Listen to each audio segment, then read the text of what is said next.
سوال: میں نے داڑھی رکھ لی ہے۔ میرے کچھ ایسے رشتہ دار جو علم دین سے کافی واقف ہیں، وہ اعتراض کرتے ہیں کہ داڑھی فرض تو نہیں ہے، قرآن میں اس کے متعلق کوئی حکم نہیں ملتا، داڑھی نہ رکھی جائے تو کون سا گناہ کبیرہ ہے؟ یہ رسول کی سستی محبت ہے۔ آپ فرمائیے کہ میں انہیں کیا جواب دوں؟ جواب: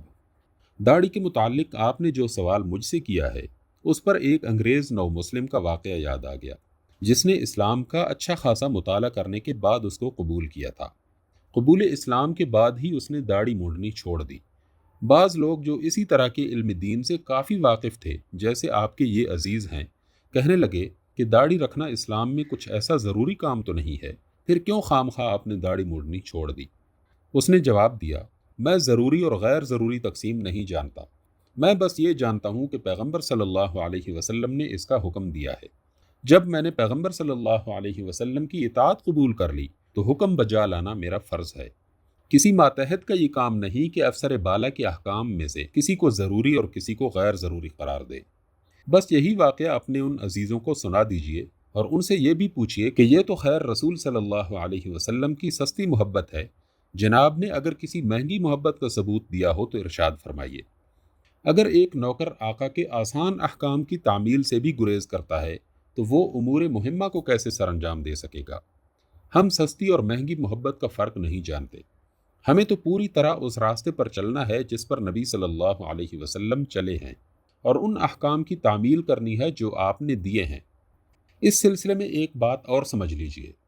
موجودہ زمانہ میں داڑھی رکھنا کسی ایسے شخص کے لیے جو فرنگیت زدہ طبقوں سے تعلق رکھتا ہو، محض ایک حکم نبوی کی تعمیل ہی نہیں ہے، بلکہ ایک طرح کا جہاد بھی ہے، اور عجب نہیں کہ اس کے ساتھ کچھ نہ کچھ ہجرت کا اجر بھی مل جائے۔ سب سے پہلے تو اس کو خود اپنے مذاق اور رنگ طبیعت کے خلاف بہت دنوں تک جد و جہد کرنی پڑتی ہے، جو برسوں کی تعلیم و تربیت اور ماحولی اثرات کے تحت اس کے اندر راسخ ہو چکا تھا۔ پھر جب وہ اس پرانے ذوق کی بیخکنی کرنے اور اس کی جگہ اسلامی ذوق اپنے اندر پرورش کرنے میں اس حد تک کامیاب ہو جاتا ہے کہ اس کے چہرے پر داڑھی اگ سکے، تو باہر ایک دوسری کشمکش شروع ہو جاتی ہے۔ اس کا ماحول اس سے لڑنے لگتا ہے کہ یہ کیسا انقلاب تیرے اندر رونما ہو رہا ہے۔ اس کے عزیز و اقارب، دوست، آشنا سب اسے چھیڑنے لگتے ہیں، اس کا مذاق اڑایا جاتا ہے، اس پر پھبتیاں کسی جاتی ہیں، شادی کے مارکیٹ میں اس کی قیمت گر جاتی ہے۔ ہر طرف سے تقاضے شروع ہو جاتے ہیں کہ اس دیوار کو ڈھاؤ جو تمہارے اور ہمارے درمیان اٹھ رہی ہے۔ ان پے در پے حملوں کے مقابلے میں کوئی ایسا شخص ٹھہر نہیں سکتا جس میں کیریکٹر کی مضبوطی نہ ہو، یا جس میں اندرونی تغیر کے مکمل ہونے سے پہلے کسی وقتی جذبے کے اثر یا کسی خارجی دباؤ سے بیرونی تغیر شروع ہو گیا ہو۔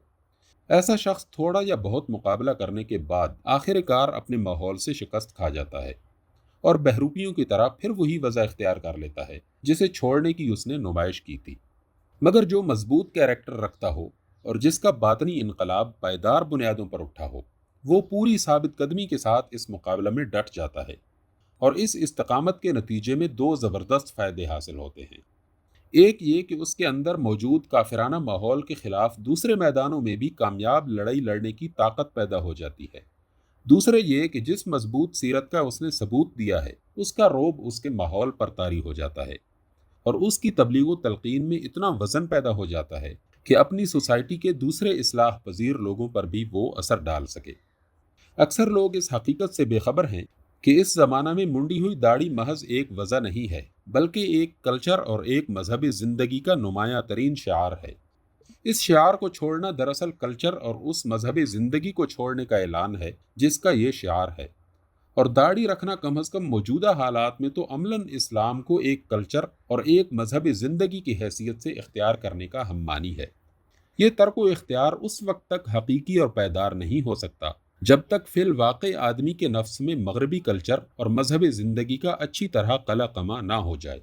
اور اس کی جگہ اسلامی کلچر اور مذہبی زندگی کی جڑیں اچھی خاصی مضبوط نہ ہو جائیں۔ لہذا جو لوگ محض سطحی طور پر اخلاقی دباؤ ڈال کر جدید طرز کے نوجوانوں سے داڑھی رکھوانے کی کوشش کرتے ہیں اور چاہتے ہیں کہ اندرونی انقلاب چاہے ہو یا نہ ہو مگر بیرونی انقلاب سے ضابطہ کی خانہ پوری فوراً کر دی جائے، وہ بیچارے حقائق سے اپنی ناواقفیت کا ثبوت دیتے ہیں۔ مگر جہاں یہ تغیر فی الحقیقت ایک گہرے اندرونی انقلاب کا نتیجہ ہو اور اس کے متوازی متقیانہ سیرت کے دوسرے مظاہر بھی ساتھ ساتھ نمایاں ہو رہے ہوں، اور ماحول کے غیر اسلامی اثرات سے لڑنے میں بھی پامردی کا ثبوت دیا جا رہا ہو۔ ایسی جگہ اس انقلاب کو محض ایک معمولی چیز قرار دینا اور اسے رسول کی سستی محبت سے تعبیر کرنا صرف انہی لوگوں کا کام ہو سکتا ہے جو بیچارے رخسار و ذقن کے بالوں سے زیادہ کچھ دیکھنے کی صلاحیت نہیں رکھتے۔